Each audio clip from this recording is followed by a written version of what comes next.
ప్రపంచ శాస్త్రవేత్తలకు ఇప్పటికీ అంతుచిక్కని అతిపెద్ద సనాతన రహస్యం హంపిలోని విఠల దేవాలయం. ఇక్కడ కఠినమైన రాతి స్తంభాలను తడితే సప్తస్వరాలు ఎలా పలుకుతాయి? ఈ అద్భుతాన్ని చూసి ఆశ్చర్యపోయిన బ్రిటిష్ వారు ఈ స్తంభాల లోపల ఏదైనా యంత్రముందేమో అని వాటిని కోసి చూశారు. కానీ లోపల కేవలం నిండురాయి మాత్రమే కనిపించింది. దీని లోపల ఇంకేదో ఉండాలి.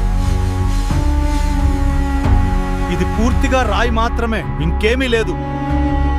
ఇది మ్యాజిక్ కాదు, మన పూర్వీకులు వాడిన గొప్ప సైన్స్. దీనినే లిథోఫోన్స్ అంటారు. ఏ రాయిలో ఏ ఖనిజముందో ఖచ్చితంగా లెక్కగట్టి దాన్ని ఒక సంగీత వాయిద్యంలాగా మలిచారు. ఆధునిక శాస్త్రవేత్తలు ఇప్పుడు వీటి పౌనఃపున్యాలను పరీక్షించారు.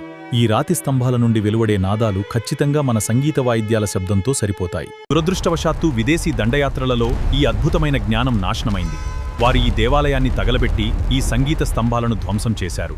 ఈ అద్భుత సాంకేతికత వెనుక ఉన్న అసలు రహస్యం నాదబ్రహ్మ. అంటే ఈ సృష్టి మొత్తం శబ్దంతోనే పుట్టిందని మన వేదాలు చెప్తున్నాయి. మన ఋషులు ఆ విశ్వనాదాన్ని ఈ రాళ్లలో బంధించారు.